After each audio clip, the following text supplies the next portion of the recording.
Ja, meine Damen und Herren, ich darf Ihnen ein herzliches Willkommen sagen. Und ich freue mich darüber, dass ich meine amerikanischen Kollegen hier heute in Berlin begrüßen darf. Mehr als ein Stopover auf seinem Wege nach München, wo wir uns heute Abend wiedersehen auf der Münchner Sicherheitskonferenz. Ich freue mich, lieber John, dass wir dich heute hier begrüßen dürfen. Ich darf sagen, dass die günstigen Winde auf dem Atlantik dich eher hergebracht haben, als wir erwarten konnten gestern Abend. Und das ist der Grund dafür, weshalb das Gespräch hier heute noch etwas ausführlicher sein konnte, als wir es vorbereitet haben. Das ist wichtig genug, denn solange Politik von Menschen gemacht wird, und das wird hoffentlich noch sehr lange der Fall sein, ist der persönliche Kontakt zwischen denen, die Verantwortung tragen, wichtig. Und das war heute ein guter Beginn, finde ich. Wir treffen uns auf einem Flughafen in Berlin. Es ist nicht Tempelhof. Würden wir in Tempelhof sein, würden wir das Denkmal der Luftbrücke sehen, und das würde uns daran erinnern, was uns zwischen Amerika und Deutschland in den letzten Jahrzehnten immer eng miteinander verbunden hat. Wir wissen in Deutschland, dass die Entwicklung zu einer stabilen Demokratie nicht möglich gewesen wäre, auch ohne die Hilfe Amerikas.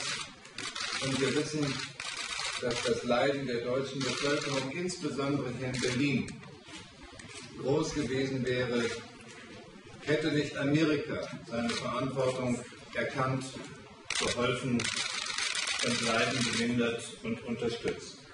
Kurzum, die deutsch-amerikanische Partnerschaft, meine Damen und Herren, die steht außer Frage. Das schließt nicht aus, dass man in einigen Punkten auch mal gelegentlich unterschiedlicher Meinung ist. Und das war unüberhörbar der Fall in den letzten Wochen und Monaten, in denen gestritten wurde über Abhöraktivitäten von NSA. Aber ich sage Ihnen auch, eine solche Debatte und unterschiedliche Sichtweisen, so es sie gibt, dürfen eine gewachsene Freundschaft nicht zerstören, und ich bin sicher, es wird sie nicht zerstören. Wir stehen vor Herausforderungen, das ist wahr, aber ich bin auch sicher, wir werden diese Herausforderungen miteinander bestehen, weil wir die Debatten, die wir miteinander zu führen haben, auf einem festen Fundament, auf gewachsener Freundschaft miteinander führen werden. Es wird uns gelingen, dabei bin ich sicher, da wo Vertrauen verloren gegangen ist, solches Vertrauen auch wiederherzustellen. Und wir haben heute auch in dem Gespräch darüber gesprochen, wie wir in einen gemeinsamen zwischenstaatlichen Dialog eintreten, indem wir die unterschiedlichen Bewertungen der manchmal schwierig herzustellenden Balance zwischen Freiheit und Sicherheit miteinander diskutieren. Natürlich haben wir viel über Bilaterales gesprochen, aber natürlich auch einen Blick geworfen, weit über den Tellerrand unserer beiden Staaten hinaus. Die internationale Agenda, die uns jetzt das ganze Wochenende auch in München berühren wird, war Gegenstand der Gespräche. Wir sind erst gerade zurückgekommen aus Syrien, wo ein kleiner Schritt versucht worden ist, um vorzubereiten, eine politische Lösung des Bürgerkriegs in Syrien. Natürlich sind wir nicht zufrieden mit den Ergebnissen, die bisher verhandelt werden konnten.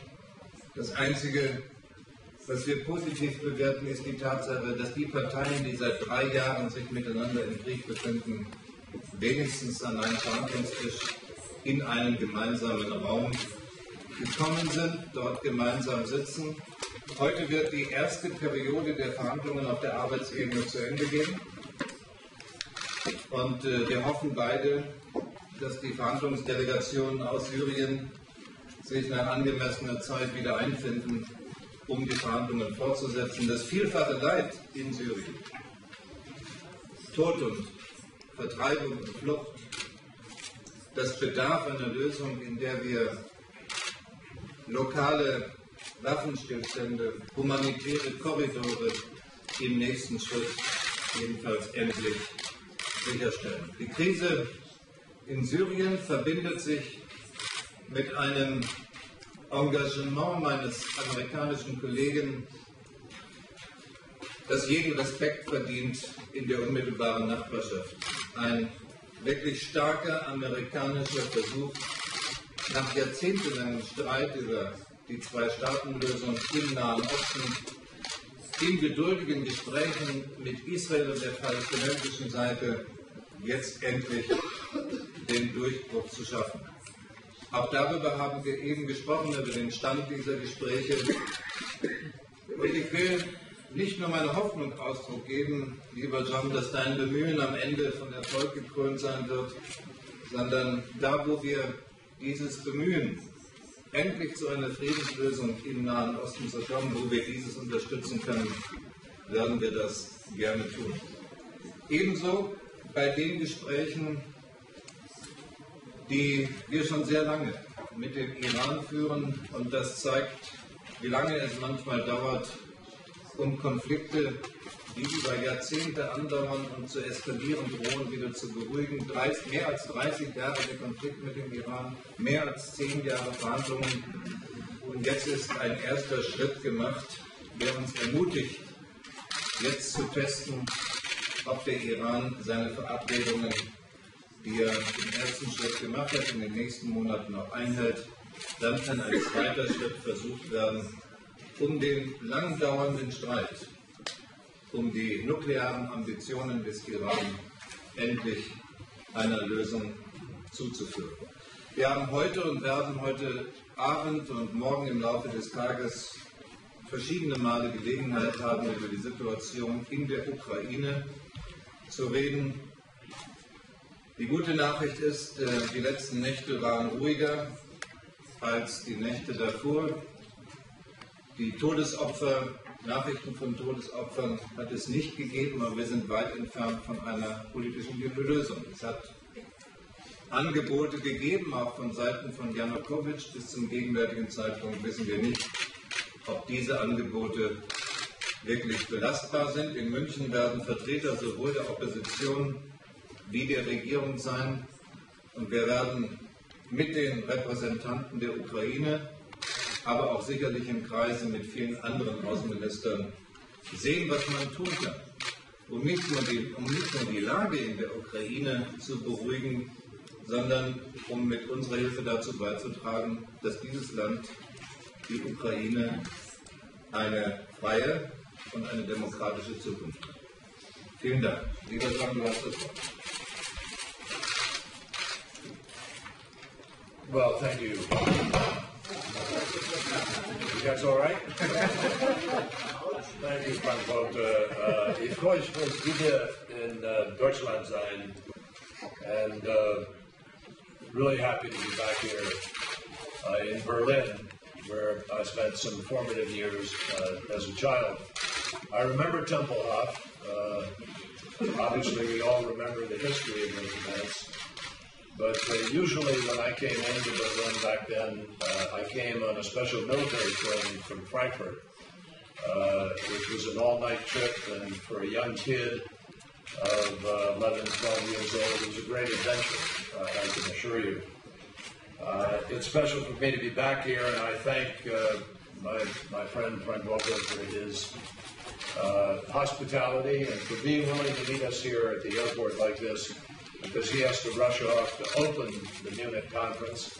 I get to spend a little more time, and then I will join him in Munich this afternoon with the rest of that conference over the next several days. And we are grateful to Germany for its long time hosting of this important security gathering. Almost a year ago, I came here on my first trip as Secretary of State. And I came here, this is one of my first stops, because of the value of the long-standing relationship between the United States and Germany. And particularly, I want to say, with the German people. It's no secret And my friend Frank Walter referred to it, that we've been through a rough period in the last months. But I'm pleased to be here to help direct our focus, my focus, that of the United States and of Germany, to the future, and to strengthen the trust and the confidence that has always characterized this relationship. A strong U.S.-German partnership is crucial to the long list of global issues that we face. The United States, I want you to know, welcomes Germany's growing and important role on the world stage. I was grateful to see Foreign Minister Steinmeier at the Geneva II conference, where we had a chance to talk just a couple of weeks ago. And there we reiterated the need for a Syrian-led political solution on the brutal civil war. We're also working very closely, again, as we discussed, on the P5+1 negotiations with respect to Iran. The international community has expressed its concerns over Iran's nuclear program through several United Nations resolutions. And obviously, those concerns have been reinforced through the sanctions regime that has been put in place by the global community, not by one country, but with the support and ratification and affirmation of the United Nations Security Council. So we are working together, Germany and the United States, on this critical security challenge. We are also working hand in hand with respect to Afghanistan. We are very mindful of the challenges that lie ahead, but also of the deep commitment that exists between us and our important leadership with respect to the other countries involved, so that we can have a successful conclusion to this significant effort and hopefully build a prosperous future for the Afghan people. We also discussed briefly our ongoing economic relationship. Germany and the United States. Germany is the United States' largest single European trading partner. And this is a relationship that has meant more jobs, investment, and growth in both of our countries. We believe that much more exciting opportunities lie ahead, and this must be one of the primary areas of focus for both of us. We are working on the Transatlantic Trade and Investment Partnership, the TTIP as it is called. And this is a trade arrangement that could result in one of the world's largest markets being created, the combined market of Europe and the United States. Europe, the largest market in the world, the United States, the largest single economy in the world. And if we can raise the standards, what we do is help the citizens of both of our countries, and indeed of the rest of the world, to see that the global community is responding in a way that provides opportunity for everybody and helps to raise the standards, the living standards, the labor standards, the trade standards, the product standards, all of the things that benefit our people. So that's what we're working for. When I was here in Berlin last year, and I look forward to coming back here and being able to do this again, I had a really enjoyable, fun session with a group of young people. And we met in a cafe in the city and had a question-answer session, an opportunity for me to listen to them to listen to me, and just talked. And it was a great opportunity for me to understand better the hopes and aspirations of the next generation, and also to reconnect on a people-to-people level.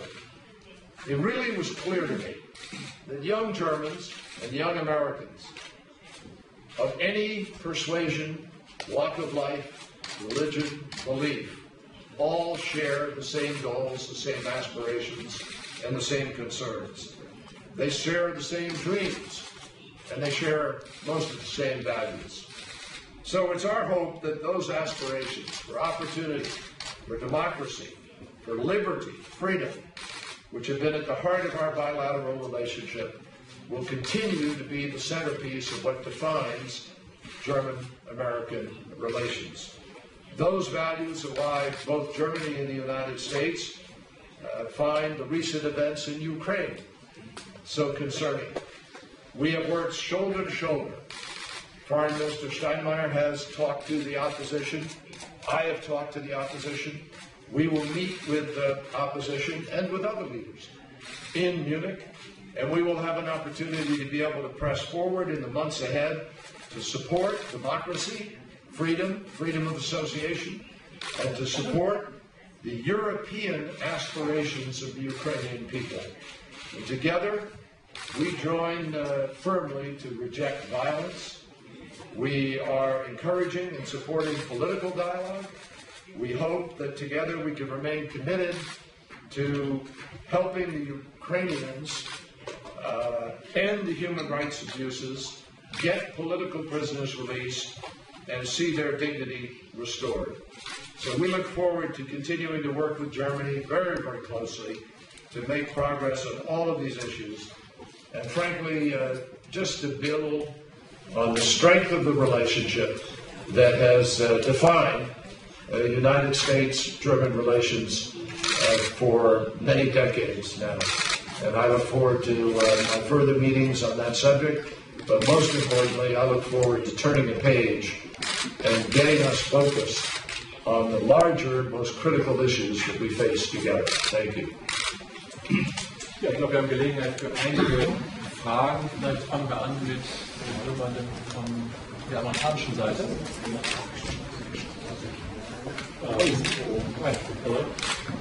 A question for both ministers, please. What can you do to force Syria to meet its chemical weapons obligations on the deadlines that have been laid out? And on Ukraine, President Yanukovych says his government has met its obligations to resolve the crisis. Do you believe that's true? And what is your message for the Ukrainian opposition leaders? Well, with respect to Ukraine, no. The offers of President Yanukovych have not yet reached an adequate level of reform and an adequate level of sharing of the future so that the opposition can in fact feel that it could legitimately come to the table and form some kind of unity government. Now, we believe unity is important, and we believe that moving towards that is critical. So our message to the Ukraine opposition, certainly my message to them that we meet with today, will be the full support of President Obama and the American people for their efforts. We will reinforce their courage and their need to continue to be unified as they press for an adequate level of a reform agenda. But we will also say to them, if you get that reform agenda, if you are able to secure genuine participation and a genuine ability to bring the country together, then we would urge them to engage in that, because further standoff and further violence, or violence that becomes uncontrollable, is not in anybody's interest. We also would say to our friends in Russia, this does not have to be a zero-sum game. This is not something where Ukraine should become a proxy and trapped in some kind of larger ambition from Russia and the United States. That's not what this is about. This is about the freedom of choice for the people of Ukraine and their ability to be able to define their future without coercion from outside forces. And that's what we hope to achieve. With respect to Syria, let me make it clear that Bashar al-Assad needs to understand that he agreed to an international United Nations Security Council resolution, which has reinforced a requirement that he remove all of those weapons and that he do so in a specific period of time. That was passed by unanimity within the United Nations Security Council. Russia is a partner in this effort, and Russia obviously plays a critical role in helping the Syrians to understand their obligation of compliance. Now, Bashar al-Assad is not, in our judgment, fully in compliance because of the timing and the delays that have taken place, contrary to the OPCW's judgment that this could move faster. So the options are all the options that originally existed. No option has been taken off the table. We made that clear at the time of the passage of the UN resolution, and I restate that now today. We want the Syrian regime to live up to its obligations, and it is critical that very rapidly all of those chemical weapons be moved from their 12 or so sites to the one site in the port and be prepared for shipment out of Syria altogether. Every indication we have is there is no legitimate reason that that is not happening now. And therefore, we call on Bashar al-Assad to live up to his obligations, or we will join together with our friends and talk about which, if any, of the options we deem necessary at this point to proceed forward. In Ergänzung zu dem, was gesagt wurde, ich glaube, die Bedeutung dieses Abkommens über die Chemiewaffen, Zerstörung der Chemiewaffen, kann überhaupt nicht überschätzt werden. Nach 3 Jahren Bürgerkrieg in Syrien war es die erste Vereinbarung, die eine weitere Eskalation jedenfalls verhindert hat. Deshalb ist es umso wichtig, dass die Vereinbarungen eingehalten werden. Und in Ergänzung dessen, was John Kerry eben zur Kommentierung gesagt hat, den Syrern und Assad muss klar sein, dass sie nicht nur mit der eigenen Glaubwürdigkeit stehen, sondern Partner in den ersten Gesprächen der Amerikaner war die russische Führung. Sie spielen also auch mit der Glaubwürdigkeit der russischen Führung. Und deshalb hoffe ich sehr, dass die Debatte nicht zu Ende ist, sondern dass es entsprechenden Druck auf die syrische Führung gibt, zu den Verabredungen zu stehen. Sie sind auch ein Element, die zu dem Weg gehört, auf dem wir zu Genf II, Geneva II gekommen sind. Und würde das Abkommen über die Zerstörung von Chemiewaffen nicht eingehalten werden können, hätte das auch einen Negative Impact auf die Genf II-Verhandlungen. In Ergänzung dessen, wir haben, sage ich für die amerikanische Seite, die deutschen Journalisten wissen das, erst vor wenigen Tagen eine Entscheidung getroffen, mit der wir die bisherige Haltung in Deutschland korrigiert haben. Wir haben gesagt, wenn wir den Verhandlungen für eine politische Lösung in Syrien wirklich einen Funken Hoffnung schenken wollen, dann müssen wir auch unseren Beitrag auf den Weg dorthin leisten. Und deshalb haben wir uns entschieden, uns zu beteiligen an der Zerstörung der Chemiewaffen, die aus Syrien heraustransportiert werden, dann mit amerikanischer Hilfe im Mittelmeer verdünnt werden und deren Reststoffe dann beseitigt werden müssen. Wir haben dazu die technischen Möglichkeiten in Deutschland und wir werden sie nutzen. Sollte es also zum Abtransport der Chemiewaffen aus Syrien kommen, dann werden ungefähr die Hälfte bis 2/3 der Waffen hier in Norddeutschland zerstört werden. Was die Ukraine angeht, gibt es im Grunde genommen nichts zu ergänzen. Mein Eindruck ist der, dass Janukowitsch bisher den ganzen Ernst der Lage noch nicht erkannt hat. Und das ist daran zu sehen, dass viele der Angebote, die gemacht worden sind, von einer ganzen Reihe von Konditionen abhängig gemacht worden sind. Und deshalb sehen wir bis zum gegenwärtigen Zeitpunkt noch nicht, dass die Angebote, die der Opposition über den Tisch gereicht worden sind, am Ende die politische Wirklichkeit in der Ukraine auch entscheidend verändern. Vor allen Dingen können wir noch nicht sehen, inwieweit der Präsident auch willens und in der Lage ist, sich einer Veränderung der verfassungsrechtlichen Kompetenzen zu stellen. Und das wird die entscheidende Voraussetzung sein, um mit der Opposition auf einen gemeinsamen Weg zu kommen. Das war beantworten, mit zwei Fragen an Herrn Kerry und zu Secretary. Sie werden ja gleich auch Bundeskanzlerin Angela Merkel sehen, die im Geheimdienst Ihres Landes über Jahre hinweg wohl gelaufen ist. Ich würde gerne von Ihnen wissen wollen, ob die USA in der Zwischenzeit bereit sind, vertragliche Vereinbarungen mit der Bundesregierung zu schließen, die solche Spähaktionen künftig verbietet. Wir werden es in Deutschland so ein bisschen durch den Bundesfrei ankommen. Und die zweite Frage, es gibt in Deutschland eine ganze Reihe von Leuten, die immer noch der Meinung sind, man bräuchte eigentlich von den USA eine Entschuldigung. Ich wollte Sie wissen, ob Sie dazu auch haben.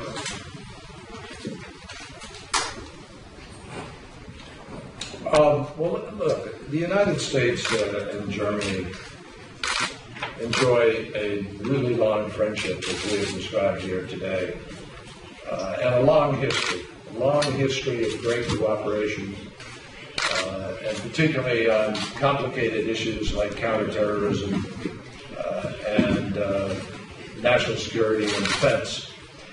As part of our deep relationship, we cooperate very, very significantly on all of the collective security issues of our countries and our citizens. As Foreign Minister knows, because he's been here before, and he's also been involved in security issues for a long time, none of this is simple, none of this is easy. And since 9/11, when we were attacked out of nowhere, and more lives were lost than at any time since Pearl Harbor, we responded, we think, carefully, but in ways that tried to deal with the protection of not just the American people, but of everybody against acts of terrorism. Madrid saw a terrible act of terrorism. London has seen acts of terrorism. Athens, various other places. And we are living in a world where, unfortunately, some people are willing to strap a pack on their back and walk into a crowded theater or a sports event and just blow people up. So we are trying to respond as intelligently and responsibly of all that. Now, Chancellor Merkel and President Obama, at their mutual direction, and they've had several conversations, we have undertaken an extensive, close consultation with Germany, which we are engaged in on the subject of cooperation and how we move beyond this particular challenge. We now have a better understanding, I think, of the requirements and the concerns of both sides.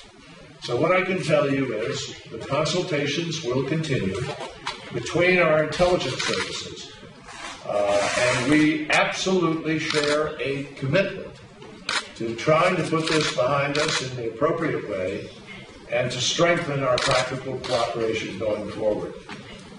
Our consultations right now reflect our close relationship. They reflect the shared threats that we face and the technical, very complicated technical environment in which we live, where the threats to us have changed and become, in many ways, more lethal and harder to discover. So we will continue to work to protect the privacy interests of all of our citizens. When I was in the United States Senate, John McCain and I are the original authors of the privacy laws and rules for the Internet. So we are committed to privacy. And I assure our friends in Germany, this will get worked through in the proper channels, in the proper way.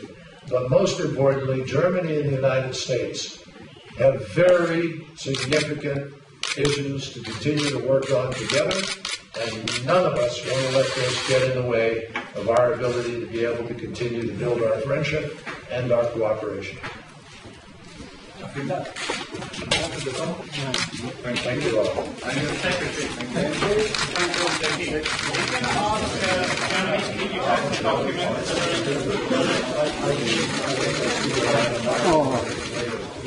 Okay, look,